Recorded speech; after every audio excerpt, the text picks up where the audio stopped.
महाराज, आज पुत्रदा एकादशी है। जिस नारी को संतान नहीं हो रही हो, बहुत प्रयास कर लिया हो, पुत्रदा एकादशी पूरे साल में 2 बार आती है। एक श्रावण के महीने में आती है, दूसरी पोषादिक्रम में आती है। श्रावण के महीने की जो पुत्रदा एकादशी होती है, ये संतान की वृद्धि करने वाली होती है। शंकर जी के मंदिर में जाकर, भगवान शिव के मंदिर में पूजन करके घी का 1 कटोरी में घी और 1 कटोरी में खीर शंकर के सामने रख देते हैं। भगवान शंकर के मंदिर पर चौखट पर घी का दिया लगा देते हैं। शंकर जी की चढ़ी हुई 1 बेलपत्र साथ में रखें और 1 बेलपत्र को उठाकर शंकर जी के मंदिर की चौखट पे ही बैठकर चबा चबा कर खा लेते हैं। जो 1 बेलपत्र लेकर आए हैं वो अपने पति को खिला देते हैं। कहते हैं पुत्रदा एकादशी के दिन ये कर लेने पर संतान की प्राप्ति हो जाती है, पुत्र की प्राप्ति हो जाती है। ये वो एकादशी है। सबसे पहला नियम एकादशी व्रत का, सबसे पहला नियम है कि आप जिस दिन व्रत करो उसके 1 दिन पहले भक्ति का संचार इस हृदय में कर लो।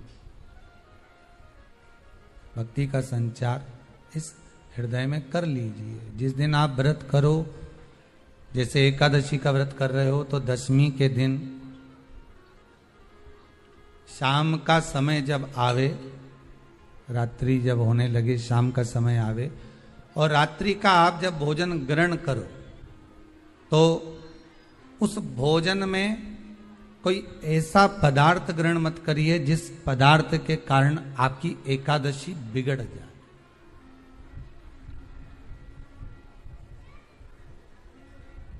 कोई बेकार भोजन में ग्रहण नहीं करना।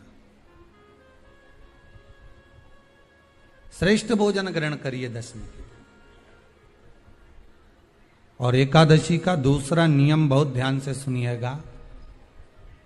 जिस दिन आपकी एकादशी का व्रत हो उस दिन प्रयास करिएगा कि अपने हाथ से किसी भी वृक्ष की कोई पत्ती टूटे ना। अपने हाथ से किसी भी वृक्ष की, पौधे की, किसी भी वृक्ष की पत्ती अपने हाथ से ना टूटे। बहुत ध्यान दीजिएगा महाराज। एकादशी का ये दूसरा नियम है कि अपने हाथ से किसी पौधे की, किसी वृक्ष की, किसी डाली की कोई पत्ती टूटे ना, कोई पत्ती ना टूटे, इसका प्रयास करिए।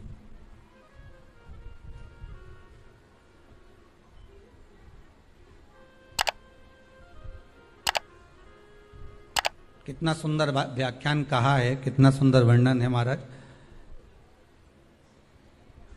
कि मात्र एकादशी का व्रत कर लेने पर, मात्र एकादशी का व्रत कर लेने पर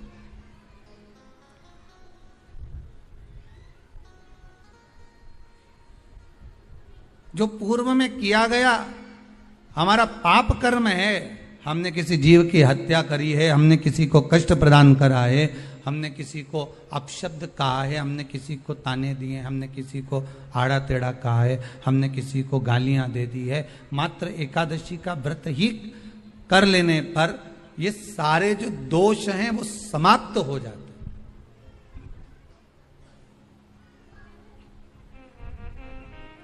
सारे दोष हमारे समाप्ति पर आ जाते हैं।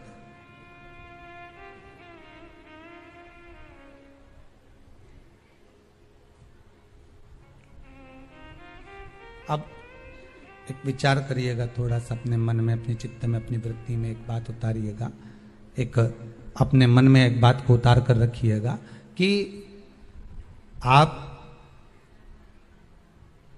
अपने पाप को, अपने पाप कर्म को जिस दिन छिन्न करने वाले हो, समाप्त करने वाले हो, अपने पाप को आप जिस दिन समाप्ति पर लेकर जा रहे हो, तो उसके एक दिन पहले आपको प्रसन्नता होना चाहिए कि नहीं होना चाहिए कि कल मेरा पाप कटने वाला है, कल मेरा पाप समाप्त होने वाला है।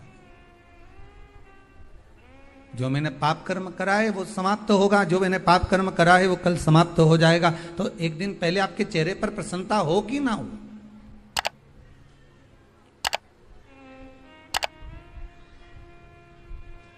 और चेहरे पर वो प्रसन्नता आपके आना चाहिए कि कल मेरा एकादशी का व्रत है, आज दशमी है, कल एकादशी का व्रत है, तो कल मेरी जब एकादशी का व्रत रहेगा तो मेरा ना जाने कितना कितना पाप, कितना असत्य, कितना झूठ, कितना प्रपंच वो समाप्त हो जाएगा। इसमें मुझे प्रसन्नता हो, इसमें मुझे आनंदता हो।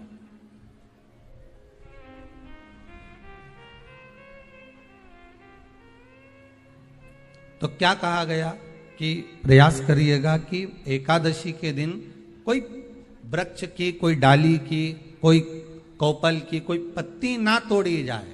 क्यों? तो कहा अगर उस पत्ती को हम तोड़ देते हैं, वृक्ष की पत्ती को या क्यारे में लगी हुई कोई डाली की पत्ती को हम तोड़ देते हैं तो एकादशी का पुण्य फल प्राप्त नहीं होता, एकादशी का कोई फल हमारे खाते में नहीं जाता, पुण्य फल प्राप्त। अब फिर भले तुम चाहे तुमने मोरदन खाया हो, चाहे तुमने फिर चिप्स खाई हो, चाहे तुमने फिर व्रत का कितना ही सामान खा गए हो और तुमने सोचा कि आज मेरी एकादशी है, तो फिर उसका कोई फल प्राप्त नहीं है, उसका कोई सुख प्राप्त नहीं है आपको, फिर उसका कोई आनंद प्राप्त नहीं है आपको, फिर उसमें कोई आनंद की अनुभूति आपको नहीं मिल रही।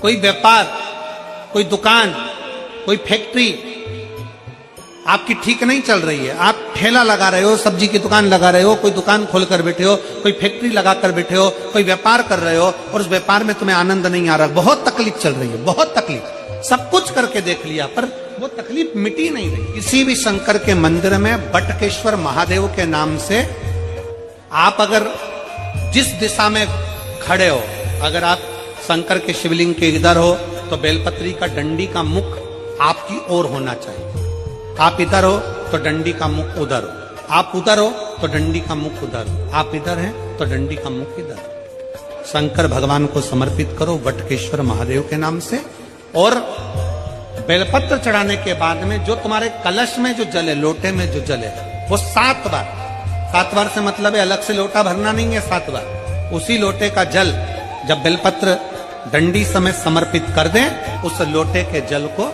7 बार बटकेश्वर महादेव का नाम लेकर